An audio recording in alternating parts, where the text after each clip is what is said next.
শ্রী চৈতন্য মহাপ্রভুর শিক্ষা। উৎসর্গ 1896 সালে আমার জন্মবর্ষে যিনি পাশ্চাত্য দেশকে সর্বপ্রথম ভগবান শ্রী চৈতন্য মহাপ্রভুর শিক্ষা প্রদান করেন, সেই শ্রীল সচ্চিদানন্দ ভক্তিবিনোদ ঠাকুরের সেবার উদ্দেশ্যে এই গ্রন্থটি উৎসর্গ করা হলো। অভয় চরণারবিন্দ ভক্তি বেদান্ত স্বামী।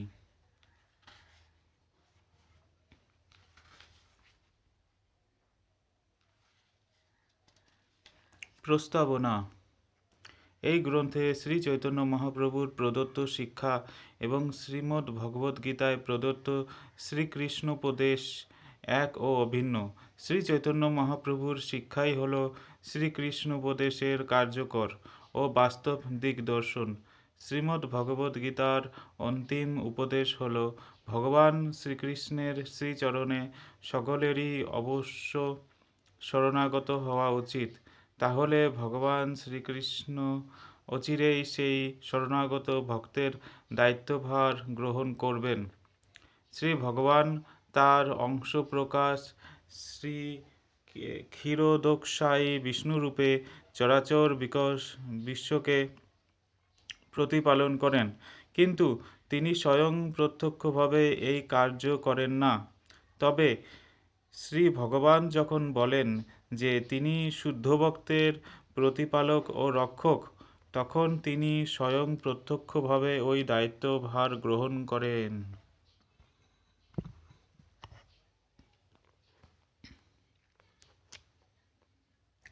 বিকৃত পশু অথবা পিতামাতার শরণাগত শিশুর মতোই শুদ্ধ ভক্ত ভগবান শ্রীহরির চরণকমলে নিত্য নিবেদিতাত্মা। ভগবৎ ভজনেচ্ছু ব্যক্তিকে শরণাগতির পন্থায় 1. ভগবৎ ভজনের অনুকূল বস্তু সকল গ্রহণ, 2. ভগবৎ ভজনের প্রতিকূল বস্তু সকল পরিহার, 3. ভগবান অবশ্যই রক্ষা করবেন এই দৃঢ় বিশ্বাস, 4. ভগবৎ কৃপার উপর সম্পূর্ণভাবে নির্ভরশীল হওয়া, 5. কৃষ্ণেচ্ছা ভিন্ন অন্য অভিলাষ না রাখা, এবং 6. প্রতিনিয়ত নিজেকে দীন ও হীন মনে করা উচিত।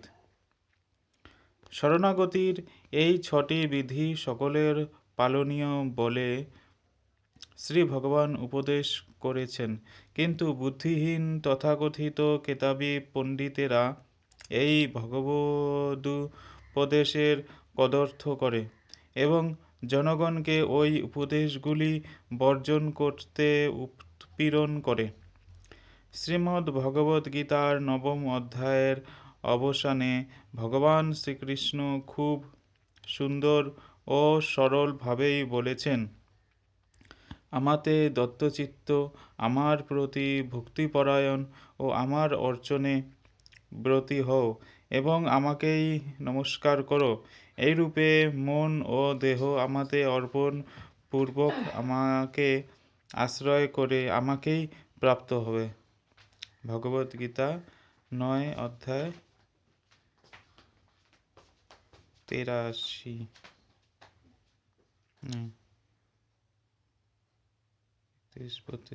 34। ভগবদ্গীতা 9 অধ্যায় 34।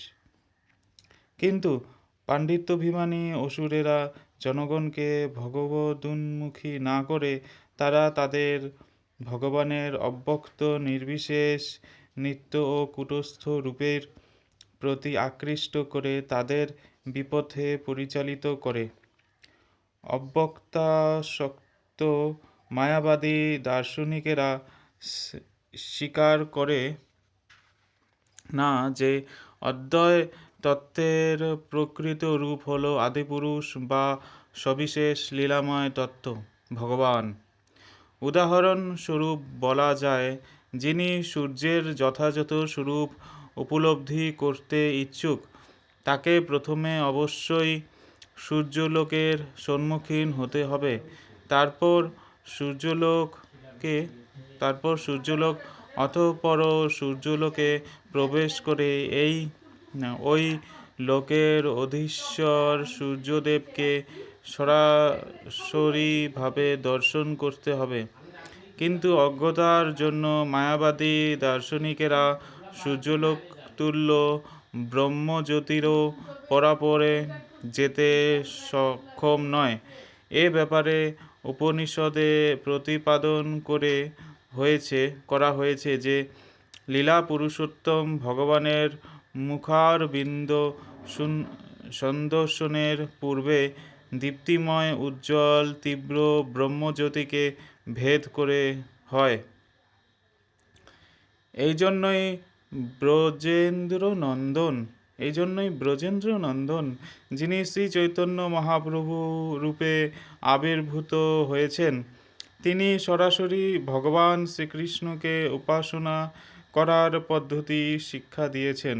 তার এই শিক্ষা অনুযায়ী শ্রী বৃন্দাবন ভগবান শ্রীকৃষ্ণের মতোই সব শুভ, কেননা তার দিব্য নাম, গুণ, রূপ, লীলা ও পরিকর বৈশিষ্ট্যাদি সব কিছুই তার থেকে অভিন্ন। এটি হল অদ্বয় তত্ত্বের পূর্ণ ভাব।